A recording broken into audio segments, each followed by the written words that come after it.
Hello विद्यार्थियों, आज इस वीडियो के माध्यम से हम जिस विषय पर जानकारी प्राप्त करने जा रहे हैं वह है भाषा का अर्थ एवं परिभाषा। हम जानते हैं मनुष्य एक सामाजिक प्राणी है और समाज में रहने के कारण उसे आपस में वार्तालाप करना पड़ता है। विचार विनिमय के लिए वह शब्दों एवं वाक्यों का सहारा लेता है। आदिम अवस्था जब रही होगी मनुष्य की, तब उस अवस्था में शायद वह भाषा का प्रयोग नहीं करता था, क्योंकि भाषा का विकास मनुष्य के विकास के साथ साथ हुआ है। तब वह निश्चित रूप से संकेतों का सहारा लेता होगा। इस आधार पर हम जब भाषा को देखते हैं कि भाषा क्या है, तो हमें सबसे पहले उसका अर्थ समझना होगा और फिर उसके बाद हम उसकी परिभाषा को समझते हुए भाषा के वास्तविक स्वरूप के विषय में चर्चा करेंगे। जब हम भाषा के अर्थ पर जाते हैं तो भाषा का जीवन में पग पग पर व्यवहार करने पर हमें इसके अर्थ को बदलाना सरल महसूस नहीं होता। भाषा को हम महसूस करते हैं, भाषा को हम व्यवहार में लेते हैं, परंतु जब परिभाषित करना हो, उसे समझाना हो तो एक कठिन विषय हमें यह प्रतीत होता है। भाषा शब्द का जब हम औपचारिक प्रयोग करते हैं तो इतने अभ्यस्त हो गए हैं उसकी कि ध्वन्यात्मक रूप से बोली जाने वाले शब्दों के साथ साथ पशुओं द्वारा आपस में विचार विनिमय करने के माध्यम को, इंगित के द्वारा किसी बात को समझाने को, संकेत के माध्यम से किसी चीज को अभिव्यक्त करने को, अपने भावों को अभिव्यक्ति देने के लिए हम इसका प्रयोग करते हैं। वास्तव में देखा जाए तो जब हम भाषा विज्ञान के अंतर्गत इसका प्रयोग करते हैं तो वहाँ पर मानवीय अंगों द्वारा व्यक्त की गई, वाणी द्वारा अभिव्यक्त की गई सांकेतिक बात को ही हम भाषा कहते हैं। जब हम भाषा की उत्पत्ति पर ध्यान देते हैं तो इसकी पुष्टि भी होती है। भाषा शब्द संस्कृत के जिस धातु से बना है वह है भाष। भाष धातु का अर्थ होता है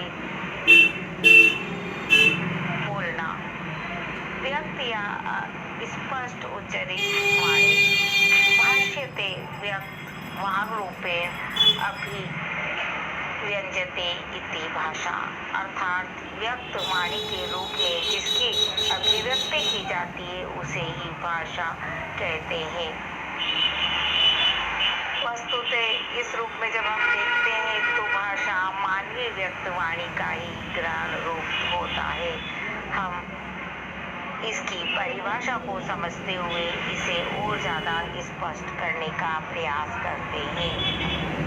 जब हम इसकी परिभाषा देखते हैं तो हमें पता है अपने व्यापक रूप में भाषा वह साधन है जिसके माध्यम से हम बोलते हैं तथा बोलने में हम अपने विचारों को अभिव्यक्ति देते हैं। परंतु जब हम भाषा विज्ञान में भाषा का अध्ययन करते हैं, उसका विश्लेषण करते हैं तो वह भाषा इतने व्यापक रूप में हमारे सम्मुख नहीं आती है। हम उन सभी साधनों को उसमें नहीं लेते हैं जिनके द्वारा उन विचारों को व्यक्त किया जाता है। यहाँ हम अपने भावों का चिंतन मनन करते हैं और उसे अभिव्यक्ति देते हैं।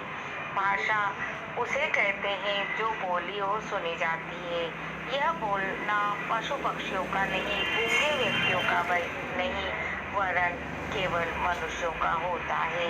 इस आधार पर अनेक विद्वानों ने अपनी अपनी परिभाषाएं दी हैं। उनमें से हम यहाँ पर कुछ को देखने का प्रयास करेंगे। जब हम महाभाष्य के अंतर्गत देखते हैं तो पतंजलि ने इसकी जो परिभाषा दी है वह है व्यक्ताम वाची वर्णा येषाम इमे व्यक्तवाच्य, अर्थात पशु पक्षियों की भाषा अव्यक्त है और मनुष्यों की भाषा व्यक्त है, क्योंकि इसमें वाणी रूप में प्रयुक्त वर्ण स्पष्ट होते हैं। अतएव पतंजलि के अनुसार व्यक्त वर्णनात्मक वाणी को ही भाषा कहते हैं। स्वीट ने ध्वन्यात्मक शब्दों द्वारा विचारों का प्रकटीकरण ही भाषा ही ऐसा माना है। और भी कुछ विद्वानों के मतों को हम यहाँ देखते हैं। यदि हम बाबू राम सक्सेना के मत को देखते हैं तो उसके अनुसार जिन ध्वनि चिन्हों द्वारा मनुष्य परस्पर विचार विनिमय करता है उसको समष्टि रूप में भाषा कहा गया है। भोलानाथ तिवारी का मत जो भाषा विज्ञान में बहुत मान्य रहा है, जब हम उसे देखते हैं तो उसके अनुसार भाषा उच्चारण अवयवों से उच्चारित तो अध्ययन विश्लेषणीय यादृच्छिक ध्वनि प्रतीकों की वह व्यवस्था है जिसके द्वारा एक समाज के लोग आपस में भावों और विचारों का आदान प्रदान करते हैं। इस तरह से यदि हम एक समष्टि रूप भाषा की परिभाषा का बनाना चाहें तो वह होगा भाषा यादृच्छिक वाचिक ध्वनि संकेतों की वह पद्धति है जिसके द्वारा समाज विशेष के लोग परस्पर विचारों का आदान प्रदान करते हैं। इस परिभाषा के अनुसार जब हम देखते हैं तो भाषा के 4 रूप हमारे सामने आते हैं, अर्थात हम उसे 4 भागों में विभाजित करके देख सकते हैं। भाषा एक पद्धति है, भाषा संकेतात्मक है, भाषा वाचिक ध्वनि संकेत है, भाषा यादृच्छिक संकेत है। हम इन्हें समझने का प्रयास करते हैं। भाषा एक पद्धति है। जब हम ये कहते हैं तो भाषा के लिए हमें ये मानना होगा कि भाषा एक सुसंबद्ध और सुव्यवस्थित योजना या संगठन है जिसमें कर्ता कर्म क्रिया द्वारा व्यवस्थित रूप से संकेतों को अभिव्यक्त किया जाता है। सुव्यवस्थित पद्धति होने के कारण पद रचना और वाक्य रचना के विभिन्न नियम इसके अंतर्गत होते हैं। कहाँ पर कैसा होगा तो उसका परिणाम क्या होगा, किन शब्दों में तृतीया एक वचन में नकारना होगा, कहाँ नहीं होगा। हम संधि के नियमों में भी इन चीजों को पढ़ते हैं। ये नियम ही इस व्यवस्था को लागू करते हैं और इस व्यवस्था के कारण ही हम इसे कहते हैं कि भाषा एक पद्धति विशेष है। भाषा वैज्ञानिक दृष्टि से विवेचन और विश्लेषण इसीलिए हम इसका करते हैं। दूसरे बिंदु पर जब हम आते हैं तो भाषा संकेतात्मक है। इस बात को हम कहते हैं प्रत्येक भाषा में जो ध्वनियाँ उच्चारित होती है उसका किसी विशेष वस्तु या क्रिया से निश्चित रूप से एक संबंध होता है। ये ध्वनियाँ प्रतीकात्मक होती है, उनका किसी विशेष वस्तु या क्रिया से मौलिक संबंध नहीं होता। कोई भी ध्वनि किसी भाषा में किसी एक वस्तु का बोध कराती है और वही ध्वनि दूसरी भाषा में किसी दूसरे अर्थ को बदलाती है। इस तथ्य का ध्यान रखना चाहिए कि भाषा की ध्वनियाँ केवल संकेतात्मक या प्रतीकात्मक नहीं है। तीसरे बिंदु पर हम आते हैं, भाषा वाचिक ध्वनि संकेत है। मनुष्य अपने वाग इंद्रियों की सहायता से जिन संकेतों का उच्चारण करता है वे ही भाषा के अंतर्गत आती हैं। अन्य प्रकार के संकेतों का इंगित आदि लाल पीली झंडियाँ तार और वायरलेस के विभिन्न संकेत भाषा के अंतर्गत नहीं आते हैं।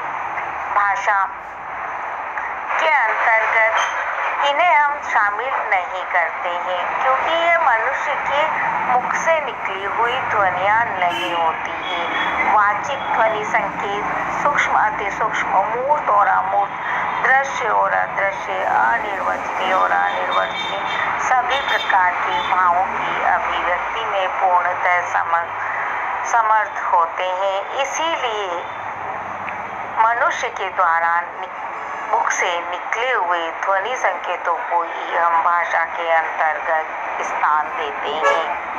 अब बात आती है भाषा के ये जो संकेत हैं वह यादृच्छिक संकेत होते हैं।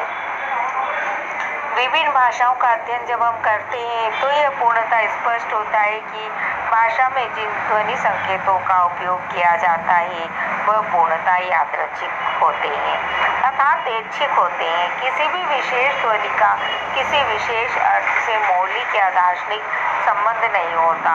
प्रत्येक भाषा में किसी विशेष ध्वनि को किसी विशेष अर्थ का वाचक मान लिया जाता है और परंपरा के अनुसार वह उसी का वाचक हो जाता है और हम उसी का प्रयोग करते हैं। बच्चा अपने से बड़ों को किसी विशेष वस्तु के लिए किसी विशेष शब्द का प्रयोग करते हुए देखता है और वह वही प्रयोग करने लगता है। इस आधार पर हम भाषा के संबंध में कुछ निष्कर्ष निकालते हैं और वह है भाषा बोलने वाले के विचारों को श्रोता तक पहुंचाती है, अर्थात भाषा विचार विनिमय का साधन होती है। भाषा निश्चित प्रयत्न के फलस्वरूप मनुष्य के उच्चारण अवयवों से निकली हुई ध्वनि समष्टि होती है। भाषा में ध्वनि समूह जो प्रयुक्त किए जाते हैं वे सार्थक होते हैं, किंतु उनका भावों या विचारों से कोई सहजात संबंध नहीं होता। यह संबंध यादृच्छिक अर्थात ऐच्छिक होता है। भाषा एक व्यवस्था होती है, उसके अपने नियम होते हैं जिससे उस भाषा के सभी बोलने वाले परिचित होते हैं। इसी कारण वक्ता जो कुछ कहता है श्रोता वही समझ जाता है।